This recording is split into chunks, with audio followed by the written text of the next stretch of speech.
जय जय दाता आनंद साईं, जय जय दाता आनंद साईं। ओम साईं हरि गोविंदाय नमः। कल की चिंता मत करो, इस पल चिंतन कीजिए। चिंता हर श्री साईं का सदा आसरा लीजिए, सदा आसरा लीजिए। श्री साईं गीता श्लोक नंबर 2650।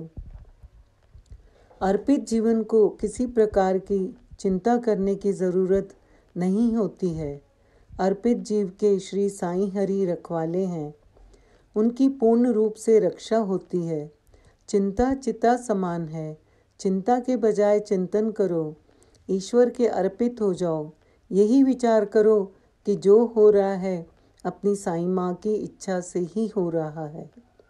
अर्पित जीवन की महिमा यदि मनुष्य समझ ले तो वह कभी भूल कर भी माया की तरफ नहीं जाएगा, हमेशा अपनी साईं माँ का ही आसरा लेगा।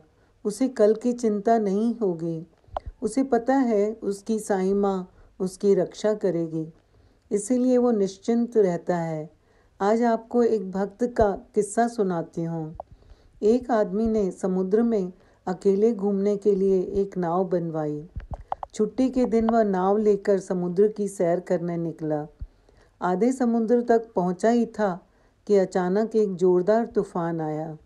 उसकी नाव पूरी तरह से तहस नहस हो गई, लेकिन वह लाइफ जैकेट की मदद से समुद्र में कूद गया।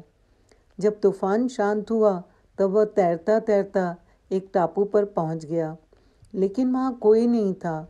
टापू के चारों ओर पानी के अलावा कुछ नहीं था। उस आदमी को लगा कि भगवान ने मौत से बचाया है तो आगे का रास्ता भी वो ही बताएंगे। धीरे धीरे वह वहाँ पर उगे झाड़ पत्ते खाकर दिन बिताने लगा। अब धीरे धीरे उसकी श्रद्धा टूटने लगी। श्री भगवान पर से उसका विश्वास टूटने लगा। उसको लगा कि इस दुनिया में भगवान है ही नहीं। फिर उसने सोचा कि अब पूरी ज़िंदगी यही इस टापू पर ही बितानी है, तो क्यों ना एक झोपड़ी बना लूं। फिर उसने झाड़ की डालियों और पत्तों से एक छोटी सी झोपड़ी बनाई।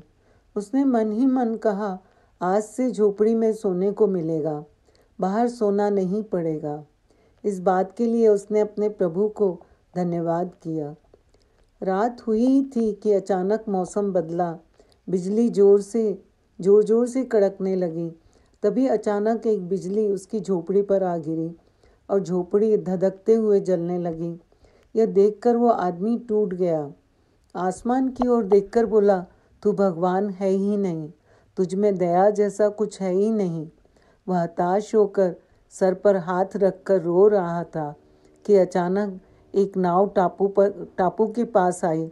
नाव से उतरकर दो आदमी बाहर आए और बोले कि हम तुम्हें बचाने आए हैं। दूर से इस वीरान टापू पर जलती हुई झोपड़ी देखा तो लगा कि कोई इस टापू पर मुसीबत में है। अगर तुम अपनी झोपड़ी नहीं जलाते तो हमें पता नहीं चलता कि टापू पर कोई है। तब उस आदमी की आंखों से आंसू गिरने लगे। उसने ईश्वर से माफ़ी मांगी और बोला, आप दया निधान हो, आपने मुझे बचाने के लिए मेरी झोपड़ी जलाई। मैंने तो मन बना लिया था आजीवन यहीं रहने का, आपकी इच्छा जानकर, लेकिन आप कृपा सिंधु हो, अपने भक्तों की पत राखन हारे हो।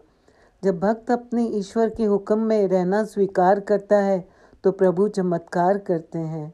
ओम साई राम। जय